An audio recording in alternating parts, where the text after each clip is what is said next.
ഒരു വീട് അല്ലെങ്കിൽ ഒരു വ്യക്തിയെ സംബന്ധിച്ചിടത്തോളം അവരുടെ ജീവിതത്തിൽ ഉണ്ടാകുന്ന പ്രശ്നങ്ങളെ അല്ലെങ്കിൽ വാസ്തുപ്രകാരം ഉണ്ടായേക്കാവുന്ന വാസ്തു പ്രശ്നങ്ങളെ നമുക്ക് എങ്ങനെ ഒഴിവാക്കാം, നമ്മുടെ ജീവിതത്തിൽ എങ്ങനെ വിജയം നേടാം എന്നുള്ളതാണ് നിങ്ങളുമായിട്ട് ഷെയർ ചെയ്യുന്നത്. ഇത് ഓരോ വ്യക്തിയും അവരുടെ ജീവിതത്തിൽ നേട്ടങ്ങൾ ഉണ്ടാക്കാനായിട്ട് അവർക്ക് പറഞ്ഞു കൊടുക്കുന്ന ടിപ്സാണ്. അപ്പോൾ പല കാര്യങ്ങളും നിങ്ങൾക്ക് തന്നെ സ്വയമായിട്ട് ചെയ്യാൻ പറ്റുന്നതാണ്.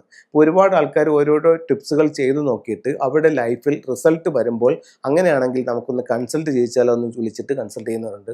ചിലർ വിചാരിക്കും ഇത് നമ്മൾ ചെയ്താൽ ഒരുപക്ഷെ ശരിയാവത്തില്ല, അത് സാറിനെ തന്നെ വിളിച്ചിട്ട് നമുക്ക് കൺസൾട്ട് ചെയ്ത് ചെയ്യാം. അങ്ങനെ പലരും പല മെത്തേഡിലാണ്. അപ്പോൾ എന്ത് തന്നെ ആയാലും സിംബോളിക് ഫംഗ്ഷൻ അനുസരിച്ച് ഞാൻ പറയുന്ന കാര്യങ്ങൾ നിങ്ങൾക്കൊന്ന് സ്വയം പരീക്ഷിച്ച് നോക്കാവുന്നതാണ്. ഇനി ഒരു വീട്ടിൽ സൗഭാഗ്യത്തെ കൊണ്ടുവരാനായിട്ട് എന്തൊക്കെ കാര്യങ്ങൾ ചെയ്യാം എന്നുള്ളതാണ് ഒരു ചോദ്യം.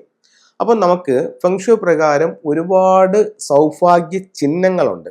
ആ ചിഹ്നങ്ങൾ നമ്മൾ യഥാസ്ഥലത്ത് യഥാവിധി വെക്കുകയാണെന്നുണ്ടെങ്കിൽ ഒരുപാട് പോസിറ്റീവായിട്ടുള്ള റിസൾട്ട് നമ്മുടെ ജീവിതത്തിലേക്ക് കൊണ്ടുവരാനായിട്ട് ഫെങ്ഷുയുടെ സിംബലുകൾക്ക് സാധിക്കും. ഒരു സിംബോളിക് ഫെങ്ഷു എന്ന് തന്നെ പറഞ്ഞ ഒരു വിഭാഗമുണ്ട്.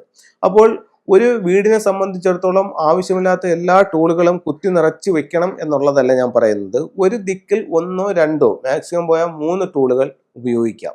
ആ രീതിയിൽ നിങ്ങൾക്ക് വീടിനെ ഒന്ന് എൻഹാൻസ് ചെയ്ത് വെക്കാവുന്നതാണ്. നിങ്ങൾക്ക് വേണമെന്നുണ്ടെങ്കിൽ ഓരോ ടൂളുകളും വെച്ചിട്ട് അതിൻ്റെ റിസൾട്ട് നോക്കി വേണമെങ്കിലും ചെയ്യാം. അതല്ലെങ്കിൽ എല്ലാ ടൂളുകളും കൂടെ ഒത്ത് നിങ്ങൾക്ക് വേണമെങ്കിലും ചെയ്യാം. ഏത് രീതിയിലും നിങ്ങൾക്കിത് പരീക്ഷിക്കാവുന്നതാണ്.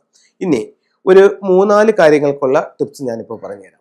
ഒന്ന്, നമുക്ക് ഏറ്റവും പ്രധാനപ്പെട്ടത്, എനിക്ക് വരുന്ന കൺസൾട്ടിങ്ങിൽ ഏറ്റവും കൂടുതൽ ആൾക്കാർ എന്നോട് പറയപ്പെടുന്ന ഒരു കാര്യം സാമ്പത്തിക പ്രശ്നമാണ്. ഈ സാമ്പത്തികം നമുക്ക് മെച്ചപ്പെടുത്താനായിട്ട് ഫെങ്ഷുവിൽ എന്തൊക്കെ കാര്യങ്ങൾ ചെയ്യാം എന്നുള്ളത് നോക്കാം. അപ്പോൾ സമ്പത്തിനെ പറ്റി പറയുമ്പോൾ നമുക്ക് വീടിൻ്റെ തെക്ക് കിഴക്ക് ഭാഗം, അതായത് സൗത്ത് ഈസ്റ്റ് ഭാഗം, ഞാൻ ഈ ഇടയ്ക്ക് തെക്ക് കിഴക്ക് പറയുന്ന അല്ലെങ്കിൽ അഗ്നികോണം എന്ന് പറഞ്ഞിട്ട് ഒരുപക്ഷെ ഞാൻ മനഃപൂർവ്വം പറയാഞ്ഞതല്ല, വിട്ടുപോകുന്നതാണ് സൗത്ത് ഈസ്റ്റ് എന്നൊക്കെ ഉള്ള ഭാഗം. കാരണം ഈ അടുത്ത സമയത്ത് കർണാടകത്തിൽ നിന്ന് 2-3 പേര് വിളിച്ചിട്ടുണ്ടായിരുന്നു. സാറിൻ്റെ പ്രോഗ്രാം നമ്മളും കാണുന്നുണ്ട്, അപ്പോൾ നമുക്ക് ഈ തെക്ക് കിഴക്ക് അഗ്നികോണം എന്നൊക്കെ പറഞ്ഞ ഒരുപക്ഷെ മനസ്സിലാവുന്നില്ല. അപ്പോൾ സാർ അതിൽ ആ ദിക്കുകളും കൂടെ ഒന്ന് സൗത്ത് ഈസ്റ്റ് ആണോ നോർത്ത് വെസ്റ്റ് ആണോ എന്നും കൂടെ ഒന്ന് പറയണമെന്ന് പറഞ്ഞു. അപ്പോൾ ഞാൻ ഓർമ്മിക്കുന്നതോളം പറയുന്നുണ്ട്, ചിലപ്പോൾ അറിയാതെ വിട്ടുപോകുന്നതായിരിക്കാം. അപ്പോൾ സൗത്ത് ഈസ്റ്റ് ഭാഗം എന്ന് പറയുന്നത് ഏതൊരു വീടിൻ്റെയും സമ്പത്തിൻ്റെ ദിക്കാണ് തെക്ക് കിഴക്ക് മൂല, അതായത് നമ്മുടെ അഗ്നികോണം.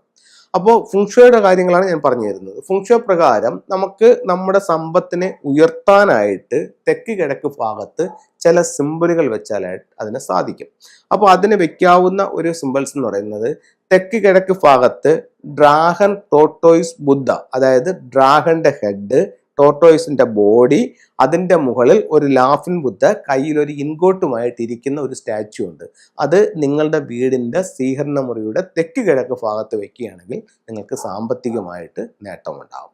ഇനി മറ്റൊരു ടൂൾ എന്ന് പറയുന്നത് കൗ ആൻഡ് ചൈൽഡ്, അതായത് ഫുങ്ഷുവൽ തന്നെ ഒരു പശു കിടക്കുകയും അതിൻ്റെ കൂടെ ഒരു 2-3 പശുക്കുട്ടികളും പിന്നെ ചൈനീസ് സിമ്പിൾസായ ഇൻഗോട്ട്, പിന്നെ ചൈനീസ് കോയിൻ, ഇതെല്ലാം കൂടെ ഉള്ള ഒരു സ്റ്റാച്ചു നമുക്ക് വാങ്ങിക്കാൻ കിട്ടും. അപ്പോൾ ഇത്തരത്തിലുള്ള ഒരു സ്റ്റാച്ചു വാങ്ങിച്ചിട്ട് സൗത്ത് ഈസ്റ്റ് ഭാഗത്ത് നമ്മളൊന്ന് വെച്ച് നോക്കൂ, നമ്മുടെ സമ്പത്ത് വർദ്ധിപ്പിക്കും.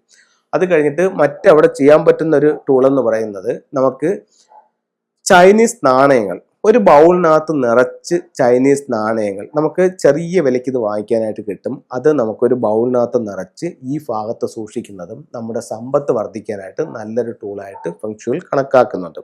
അതുപോലെ നമുക്ക് ചെയ്യാവുന്ന മറ്റൊരെന്ന് പറഞ്ഞു കഴിഞ്ഞാൽ, ആ ഭാഗത്ത് ഒരു വെൽത്ത് ഷിപ്പ് എന്ന് പറഞ്ഞാൽ നമുക്കിപ്പം മറ്റേ ഒരു പായ്ക്കപ്പൽ പോലെ നമുക്ക് പിന്നെ ഫാൻസി കടകളിൽ ഇത് വാങ്ങിക്കാൻ കിട്ടും. അപ്പോൾ അത്തരത്തിലുള്ളൊരു ഷിപ്പ്, അതില്ലാതെ വെൽത്ത് ഷിപ്പായിട്ട് തന്നെ ഫെങ്ഷുവിലുണ്ട്.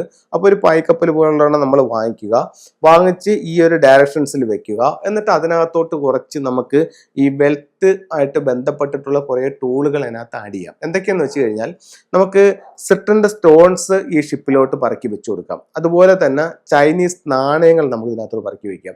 ഇൻഗോട്ട് എന്ന് പറഞ്ഞ ഒരു സ്വർണ്ണക്കട്ടി പോലെ ഇരിക്കുന്ന ഒരു ടൂളും നമുക്ക് ഇതിനകത്തോട്ട് വെക്കാം. അപ്പോൾ ഇത്തരത്തിലുള്ള സാധനങ്ങൾ നമ്മൾ ഇതിനകത്തോട്ട് വെക്കുമ്പോഴത്തേക്ക് പറഞ്ഞാൽ എല്ലാ സൗഭാഗ്യങ്ങളുമായിട്ട് ഒരു വെൽത്തിന്റെ ഷിപ്പ് നമ്മുടെ ലൈഫിലേക്ക് കടന്നു വരുന്ന രീതിയിൽ ഒരു സിംബോളിക്കായിട്ട് നിൽക്കും. അപ്പോൾ ഇതെന്ന് പറഞ്ഞു കഴിഞ്ഞാൽ നമ്മൾ എന്താ പറയുക, ഞങ്ങൾ ശോഷിച്ച ഒരു സമ്പത്തായിരിക്കില്ല, നിറഞ്ഞ നിറഞ്ഞ സമൃദ്ധിയുള്ളൊരു ഷിപ്പായിരിക്കണം നമ്മുടെ ലൈഫിലേക്ക് കയറി വരേണ്ടത്. അപ്പോൾ അത്തരത്തിലുള്ളൊരു കാര്യവും അവിടെ വയ്ക്കും. ഇപ്പോൾ നമ്മൾ ചൈനീസ് കോയിൻസിനെ പറ്റി പറഞ്ഞപ്പോഴാണ് മറ്റൊരു കാര്യം ഓർമ്മ വന്നത്. ഇപ്പോൾ നമ്മുടെ ലൈഫിലേക്ക് ചിലരുടെ ഒരു പരാതി എന്ന് പറഞ്ഞു കഴിഞ്ഞാൽ, സാറേ സമ്പത്ത് ശരിക്കും വരുന്നുണ്ട്, പക്ഷേ ഈ വരുന്ന പൈസ എങ്ങോട്ട് പോകുന്നതെന്ന് അറിയുന്നില്ല. ചിലർ പറയും, സാറേ ഒരു പൈസ വന്നു കഴിഞ്ഞാൽ തൊട്ടു പിറവെന്ന് ആ പൈസയ്ക്ക് ഒരു ചെലവും വരും. അങ്ങനെ പലർക്കും പലതാണ് പരാതി. അപ്പോൾ ഇതിൽ പൈസയെ നിലനിർത്താനായിട്ടുള്ള 1-2 ടൂളുകളും കൂടി പറഞ്ഞുതരാം. ഒന്ന്, 3 ചൈനീസ് കോയിൻ എടുത്തിട്ട് ഒരു റെഡ് റിബണിനകത്ത് കെട്ടി നമ്മളുടെ മെയിൻ ഡോറിന്റെ ബാക്കിൽ ഒന്ന് ഹാങ് ചെയ്യുന്നത് നമുക്ക് സമ്പത്ത് വീട്ടിൽ നിൽക്കാനായിട്ട് നല്ലതാണ്. അതിനോടൊപ്പം വേണമെങ്കിൽ നമുക്കൊരു ബെല്ലും കൂടെ, ഒരു ചെറിയ മണിയും കൂടെ ഹാങ് ചെയ്യാവുന്നതാണ്.